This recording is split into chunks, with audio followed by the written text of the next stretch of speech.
Hello, Lakefront TV, and welcome to Cafe, an exclusive Lakefront TV program where we will discuss all the exciting happenings in Leesburg and Lake County. That's right, Kristi.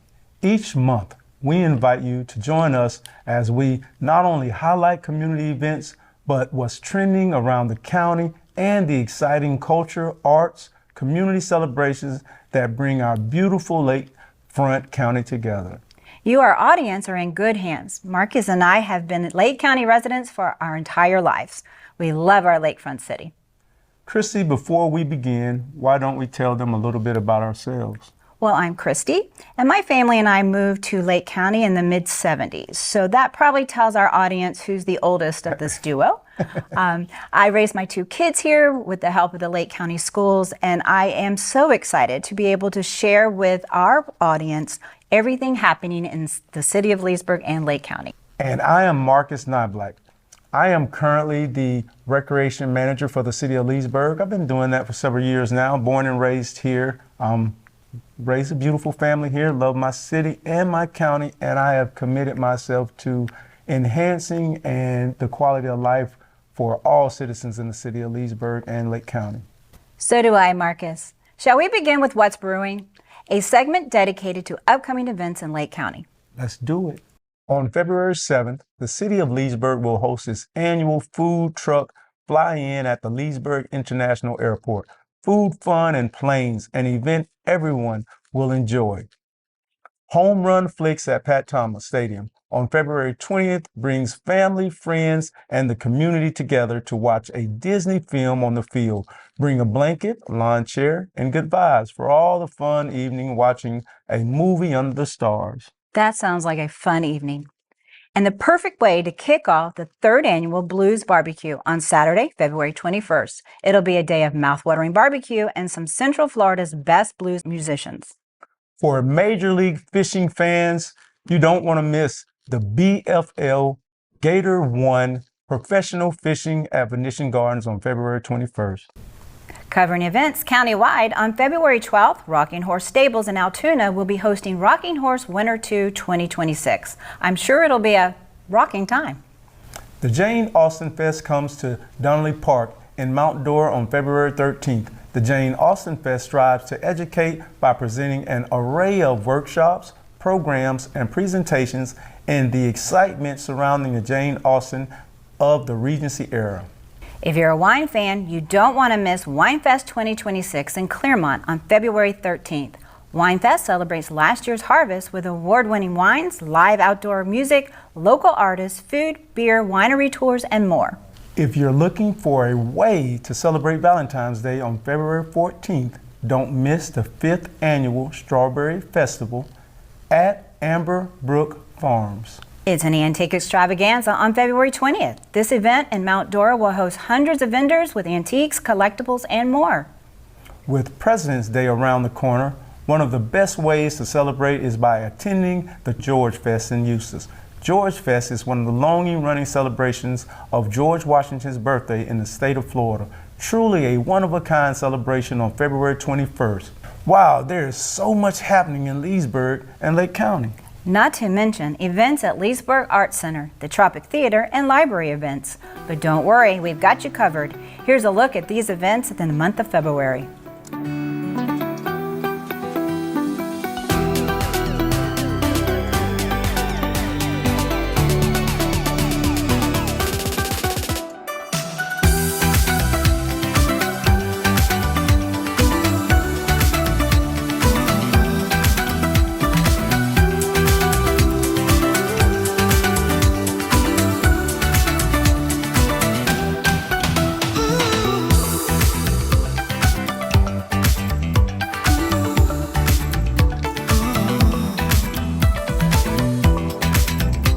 The Leesburg Arts Center is currently on the move. Kristi, I understand You got an update. Let's check it out. What's brewing in Leesburg? A big move, a historic site, and a transformation of the arts in downtown Leesburg. The Leesburg Arts Center is moving to the iconic Tropic Theater located right here on Main Street. And while boxes are being packed and plans being made, our Magnolia Street location is still open for business with our art classes and community events. Recently, I met Richard Colvin, the executive director of the Leesburg Arts Center, inside the Tropic Theater to find out what the historic move means to all of Leesburg. So, Richard, we're standing right inside the Tropic Theater, inside the lobby, and it's obvious that we are in the process of moving. So, why are we moving to the Tropic right now? What's so important for the Leesburg Arts Center to move over here to the Tropic? The best part of the move is the fact that we're going to be located on Main Street instead of on Magnolia. And even though it's only one street over, being centrally located right here in the middle of downtown will give us a great deal of more traffic and more interest. As viewers can see, this is an active move. What's happening behind the scenes that we can't see right now? Well, in addition to some of the renovations that are going on in the shared lobby area, we're also doing a little build out in the gallery and workshop studio spaces, including new walls for the installation of art, as well as the moving over of all of our supplies and workspaces. So, Richard, how are you honoring the space of the Tropic now that we're moving this into an actual art destination? We're mindful of the history of the Tropic Theater, and we're determined to retain a certain amount of the historic architectural elements, even in the interior, which give the flavor of an old movie theater, even though it's going to be translated into an ongoing art gallery and teaching space. With all that is happening, I know the move's moving, slowly but surely, and it's going to be a while before we're moved into this location. What's happening in February at the Magnolia Street location? Well, we have continued on with some of our signature programs at the Magnolia location, including Art U, which is a weekly workshop for children on Tuesdays. There's 2 sessions of it for both public and private and homeschooled children. There's also some other things that are continuing to go on, like Unscripted, which is an improv event, as well as also some classes like ceramics and colored pencil. Another program which is continuing is Art Create on Fridays. So we'll be open on Tuesdays and Fridays, normal hours 10 to 4, but the other special programming will have special opening hours. And is there a way for the general public to find out more about when this location is going to open? We'll continue to provide information as it happens, updates both on the website as well as for members, the email newsletter, and of course you can always call to get the update from one of our staff on the phone. Richard, you mentioned members. How do you become a member of the Leesburg Arts Center? Members are a lifeblood for an art center like ours, and you can join either in person or also online, again at leesburgarts.com.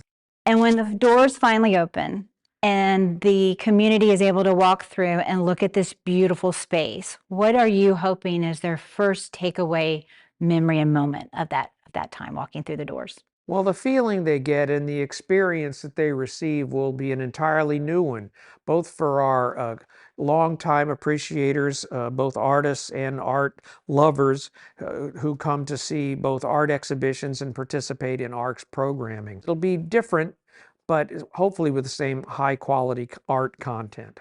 A historic space in motion and a creative community still open for business at the Magnolia Street location. The Leesburg Arts Center is moving to the Tropic, but it's business as usual in the month of February at our Magnolia Street location, with art classes, exhibits, and community events taking place. For more information on upcoming events and the opening of our Tropic Theater location, please visit our website at leesburgarts.com. Very exciting times for the Arts Center and the city of Leesburg. Coming up, a Leesburg legend joins Marcus for an in-depth conversation about our upcoming celebration of Black History Month. We'll be right back.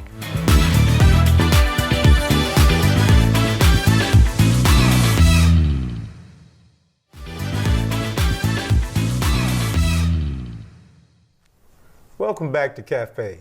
Joining us now is a Leesburg legend. Please welcome to our show, Pastor John H. Christian. Pastor, thank you for joining us. Marcus, it's great to be here. It's always an opportunity to come to Lakefront TV and share thoughts and ideas to make Leesburg a better place and to share information. Pastor, you are a staple in our city here of Leesburg. For those who do not know, can you please give us a little bit of your background history? Oh, wow. Born and raised here in Leesburg, Florida. Spent all my formative years in Lake County Public Schools, went to UCF, finished my education in St. Leo. I returned to Leesburg, got involved with our community, became a city commissioner, served as the mayor 5 times in a 19-year period. Did a lot of community civic engagement where we wanted to make sure our community was engaged and informed of what was happening in the city to help our city grow. And the things that we saw as kids that the city didn't have, to make sure that we pushed that to the forefront of our city government. Some people would say that you are a man of distinction, not only an example, but through a group that you established in 1997 here in this city. The Men of Distinction, we started February 3rd, 1997. In fact, it's a group that was formulated out of the Church of God in Christ, which is my denomination, church denomination. But I thought the program was too important to not become a citywide program. So my dad at the time, Superintendent Lonnie Smith, your dad, Mr. Gilbert Niblack, yourself and brother Corey Portier, we started this group to simply get young men, young women engaged, teenagers engaged on various aspects of positivity and getting African-American men back involved with their families, being a positive influence in their community. So that was a formation of the Men of Distinction, to make sure that people who are African-American descent, those who are coming out of prison, those who have felony backgrounds, to help them, provide them services and the support needed to be outstanding community representatives. So that was the Men of Distinction, what it was all about. We were fortunate to have our community choir, which my brother Corey Portier was the lead of. Yourself did our AAU program with young men and young ladies, and I say to anybody, I think that's how Leesburg was able to become state champions, because of the work that we started with Men of Distinction and then with the gymnasium here in Leesburg. We played a major role in that. That was a great time here. Leesburg has a rich, complicated history with Black and African Americans. Can you give us some insight to that history? Well, there have been some very strong influences in Leesburg, cultural history with African Americans, complication. There's been race issues there, but African Americans stood up and they fought for what they thought was right in our city. We walked down Pine Street, which is a result of a federal lawsuit that was filed by the NAACP. We have an African American seat on the city council majority because of the work of NAACP in 1985. So we've had some people that have come through our city who have done some major things. Even Virgil Hawkins out of Oklahoma, who integrated the University of Florida Law School, where African Americans can now study law because of Virgil Hawkins, who are right here from this community. So many people have done some great things in our city. We have race relation issues, but I think we have now, I think people recognize the contributions of African Americans here in Leesburg, and I think the appreciation is evident of what the contribution that was done by African Americans here in the city of Leesburg. So, being that it's Black History Month, do you think this is a time for us to reflect on the path now, or focus on the future of Blacks and African Americans here in Leesburg? Well, I think, you can't go forward without knowing where you come from. So I think the reflection is just how far we've come, and not forget the struggles. You have people who say, forget the consent decree. Well, you're forgetting 7 years of a lawsuit that people fought for. You're forgetting the marches downtown where people, if you didn't march, trust me, the city of Leesburg would not be contributing $500,000 of money towards Pine Street without a federal consent decree. So you cannot go forward without understanding how you got there. When we talk about equal pay for African-American teachers or African-American administrators, you can't talk about going forward without understanding that people sit in those seats because somebody fought for that. Someone lost their reputation. Somebody probably lost their job because they fought for equal rights. So in order for Black History Month, I think we must make sure that we don't forget that there are people who did a great work, a great sense of fortitude and just faith and perseverance to see that Leesburg, Lake County can be better because of their effort. So we can't go forward without reflecting on where we've come from. So what are some of the ways that our community can celebrate Black History Month? I think one way is teaching our young generation, black and white. It's not just teaching black people, but you got to teach white people, Hispanic people, because they need to know that you're not here because of chance or luck, but you're here because someone thought enough for us to move forward. So celebrating Black History Month is appreciating those who come before us, what they sacrificed. Many people sacrifice careers, they sacrifice their families, so that we can have the opportunity to sit at this table and talk to black men. Talk about a cafe in the city of Leesburg. We didn't get here because we look good or because we're smart, but there are people who knocked down some doors for us. So we're going to celebrate Black History Month. We must make sure we don't forget those people, the T.H. Pools, the Walter Berrys, the James Berry, the Gilbert Niblacks, who even with sickle cell provided for his family, provided to make sure his children and his grandchildren had the opportunity to go to major Division I universities. So we can't forget my sons now have an opportunity to work wherever they want to work, because some people before us thought, let me make sure that they have equal opportunity. And it could be part of we do look good. But so you have an event that I know that you do every year for Black History Month. How do you celebrate Black History Month? Well, one thing the Men of Distinction did many years ago, we started the Leesburg Black Heritage Festival, and other cities, Mount Dora, Eustis had festivals, so we felt, our city, which was once the largest city at the time, should have something that reflect and bring everybody to remembrance, everyone culturally sensitive, to come together and not just be entertained, but be educated and enlightened on what the contribution African Americans have done. So we celebrate Black History Month through our school, the Leesburg Christian Academy, where we put on a display of African Americans' attributes and contributions. The Kids of Distinction Child Care Centers put on a major production where we bring our parents in and we talk about what African Americans have done. This year it's going to be about historical Black colleges and universities, where we're going to make sure folk know there's an opportunity for those who can't get into Division I or who choose to go to a university that's culturally sensitive to their plight. So just educating every chance we get, the community about what it means and what the sensitivity and nature of African American history. Associated with Black History Month, Pastor, we also do the festival. Can you give us some insight on the festival and the activities surrounding it? The Leesburg Black Heritage Festival is March 7th at 11 o'clock. It'll be here on Pine Street. Also, there's a parade at 9 o'clock downtown Leesburg. And the Black Heritage Gala will be February 27th at the Venetian Center, and that starts at 6:30. You can get tickets on sale at the CDC office, 314 South Canal Street, Leesburg, Florida. There was another event you just did this past weekend with feeding families. Can you give me some insight on that activity? Yeah, that was our Lunch on Us. That was actually sponsored by the Christian Worship Center, where we simply said to our city, come eat lunch on us. It's a lunch catered by some of the vendors who will be on Pine Street. My Finger Licking Soul Food, P&P Meats actually prepared food for our city. So whoever wanted to come through get lunch, it was Lunch on Us, and we wanted to make sure it wasn't plastic tablecloths. It'll be fine dining with linen tablecloths. So we want our community to feel special, and that's one thing that the Christian Worship Center does, is always to make sure that we provide an opportunity for our community to come together and just fellowship. Pastor, you started a Black History Museum here in Leesburg. Can you give us some insight on that museum? Yes, the Leesburg African American Museum officially opened in 2009. It was originally the St. Paul AME parsonage. At that time, the CDC, Community Development Corporation of Leesburg, purchased that from Mr. Brown, who was selling his property to the Leesburg Regional Medical Center. I convinced the board that we should save that historic house, and we wrote a grant to the state of Florida, Historical Preservation, and we got a seed grant to start that museum. So I'm proud that it's the only African American museum in Lake County, owned and operated by the Community Development Corporation. And if you'd like to visit and tour it, please call the CDC at 352-314-8868, and we'll be happy to accommodate you, school groups, or any retirement groups that want to come and learn more about the history of Lake County African Americans. I want to thank you, my brother, for coming on to the show.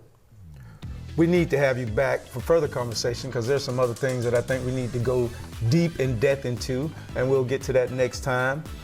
Appreciate you. We'll be right back.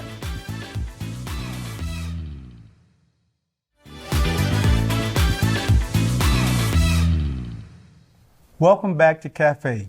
Kristi has all the tea on what's trending locally and nationally, right, Kristi? That's right, Marcus. Currently trending in Lake County is Claremont native Katie Bonzer, who is a local chocolatier and went on to compete on the Food Network television show The Wizards of Baking, an entire cooking show centered around the Harry Potter franchise. Really? That sounds cool. I'll have to check that out. What else is trending locally? Lake County Public Libraries has released 16 new books now available for borrow, including The Invisible Woman, a bestseller by James Patterson and Susan DeLallo. Have you read that one yet? I have not, but I love Mr. Patterson. What's trending nationally? National Strawberry Day is Friday, February 27th, and there are a lot of good farms to pick strawberries right here in Lake County. And some of those great farms are Amber Brook Farms, Heather Oak Farms, and Back Road Berries. I do love those places. We'll be right back. What a great episode we had, Marcus. Really great episode. Big thanks to our guests, Pastor John H. Christian and Richard Colvin. For more information on all of the events in Leesburg, please visit leesburgflorida.gov. For Lake County events, visit lakecountyfl.org/calendar. Until next time, stay safe, Leesburg, and we'll see you then.